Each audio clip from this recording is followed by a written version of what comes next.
Congressman Carson, were you surprised that Chairman Nunes didn't share this information with the committee, or at least Congressman Schiff, before speaking to the media and the president about it? Well, I was deeply disappointed. I think committee protocol has been to share with the ranking member, and ranking member Schiff has been such a tremendous asset and a powerful voice on the committee. It was quite disappointing. Should Nunes have gone to the White House at all? I mean, isn't your committee investigating potential contacts between people in the Trump campaign and Russia, people who might potentially be in the White House right now? Well, I think that ranking member Schiff makes a very important point that we should possibly start looking at a special investigator who can provide the kind of objectivity that will be necessary in unearthing the truth and getting to the bottom of this. It's unfortunate. I mean, we can remember that Chairman Nunes, who I've worked with, I've traveled with, he was on the transition team, and one wonders how cozy he has become to the administration. In fact, the fact that he has access to top secret information, for him to go directly to the White House without consulting the ranking member is quite disappointing. So you think actually a special investigator or a select committee may be necessary? I think that the committee, both the House and Senate Intel committees, have traditionally been very bipartisan. They've done a great job, as we're seeing now. The Intelligence Committee has done a great job at getting us to this point.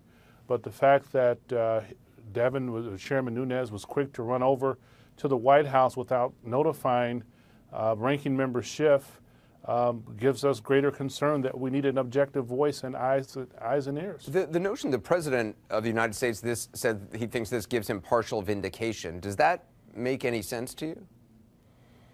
Well, I think it makes sense for President Trump. It doesn't make sense for me as a former law enforcement officer, one who has worked at Indiana Department of Homeland Security and Counterterrorism, and one who is committed to keeping Americans safe and making sure we support the men and women in our intelligence communities and the hard work that they do. It gives me concern. In fact, if incidental collection was a mass, then of course we'll find out later what was involved and what it entailed. But in a very real sense, I think President Trump has to make political statements. And a part of that goes along with his theme of being an entertainer, a showman. He wants to feel vindicated. He's created this narrative of the world against me, and it has worked well for him. But I think in Washington, D.C., he has sabotaged himself to the degree that the American people's trust in our electoral process has waned considerably. Lastly, I want to ask you about your meeting with President Trump at the White House today with Congressional Black Caucus leadership. Can you tell us what came out of that meeting, particularly what you conveyed to the president, what your takeaway was? Well, the executive team met, led by Chairman Cedric Richmond. We had the highest ranking African American in Congress, Assistant Minority Leader Jim Clyburn there, and we had a very serious meeting where we pressed the president on issues involving infrastructure, involving education, involving criminal justice reform, involving job creation.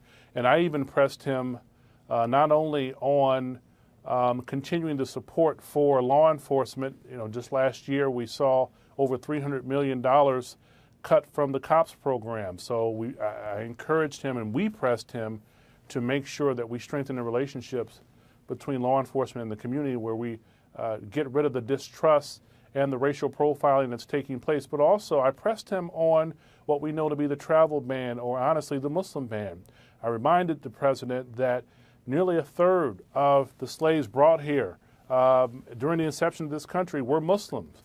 Muslims work in our intelligence services, law enforcement community. They're lawyers, they're judges, they're doctors, they're engineers. They help each and every day to keep Americans safe and provide us with the necessary information we need to stay intact as a country. And so I pressed the president on that, and I was very firm. Congressman Carson, I appreciate your time. Thank you. What an honor. Thank you.